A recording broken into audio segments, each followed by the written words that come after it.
There's a moment that a lot of people in toxic relationships experience, but they don't always talk about it. It's not a big fight. It's not something obvious. It's something quiet.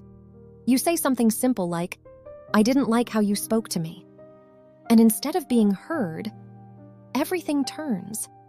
Suddenly, you're the problem, you're too sensitive, you're overreacting, and somehow, the conversation is no longer about what they did. It's about you. And you leave that moment feeling confused, not because you don't know what happened, but because you're starting to question yourself. Maybe I said it wrong. Maybe I shouldn't have brought it up. Maybe I'm just overthinking. And this is where it begins. Not the argument, not the conflict, but the slow shift, where you start adjusting yourself to avoid their reaction. Now here's the part most people don't realize. That moment, that's where your boundaries started breaking.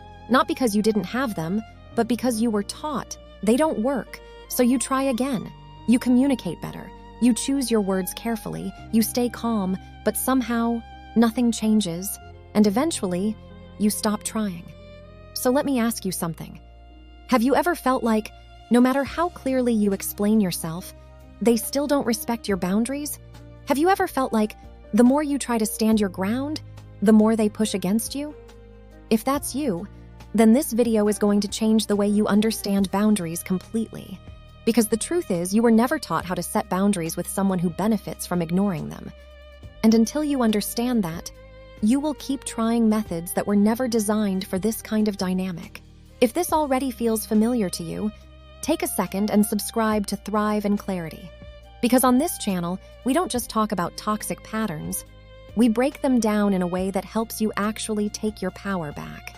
Why your boundaries keep failing. Let's slow this down and really look at what's happening. Most people think a boundary is something you say, so you communicate, you explain, you express. You say things like, "I need space. I don't like that. That hurt me." And you say it calmly, respectfully, even carefully, because you don't want conflict, you just want understanding. But here's the problem. You are applying healthy relationship rules to an unhealthy dynamic.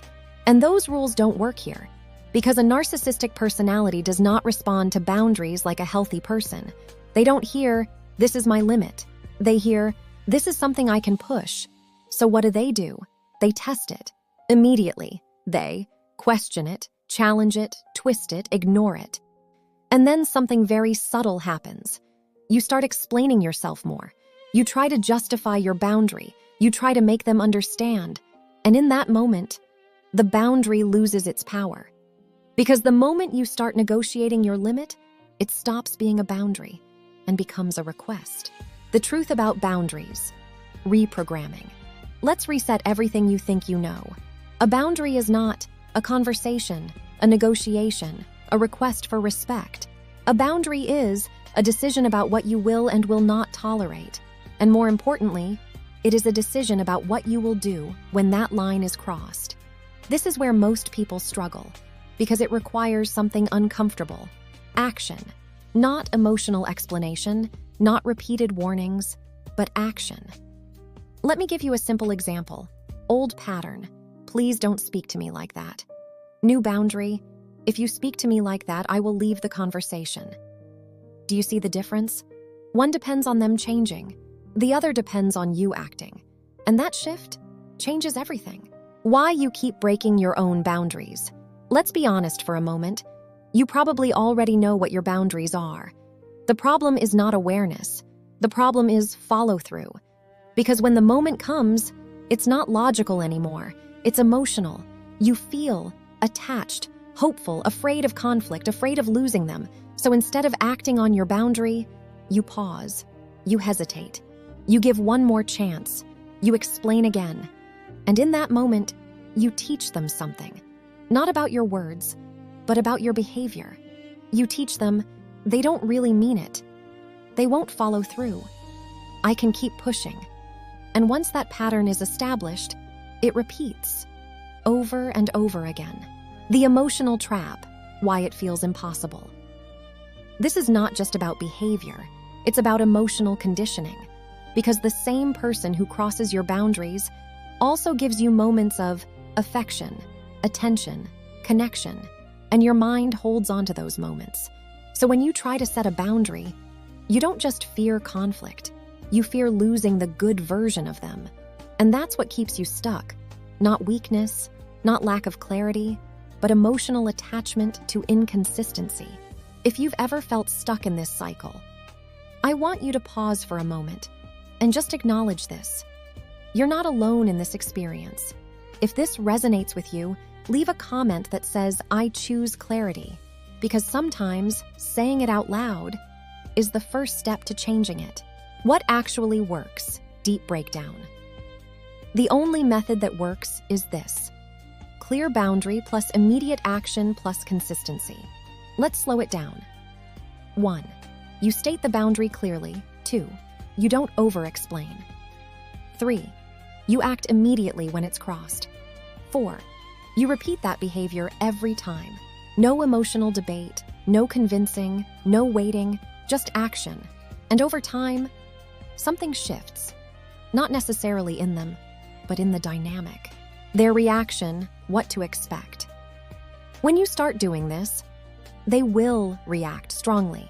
They may get angry, accuse you, guilt trip you, suddenly become nice. And this is where most people give up, because they think it's getting worse. But what's actually happening is this: you are disrupting a pattern that used to benefit them, and now they are testing you. Let me ask you something honestly. Have you ever tried to set a boundary and it actually made things worse? If that's happened to you, comment yes below. I read the comments, and your experience might help someone else realize they're not alone. The final shift: identity plus power. At some point, this stops being about them and becomes about you, who you are, what you accept, what you walk away from. And this is the moment everything changes, when your peace becomes more important than their approval. Because real boundaries are not loud, they are not emotional, they are not dramatic. They are quiet decisions, backed by consistent action. And once you reach that point, you don't need to convince anyone anymore. You simply choose what stays and what doesn't. If this video gave you clarity, don't just leave it here. Subscribe to Thrive in Clarity for more deep breakdowns on narcissistic abuse, emotional healing, and setting boundaries that actually work. And if you know someone who needs to hear this, share this video with them. Because sometimes one video can help someone finally see what they've been feeling all along.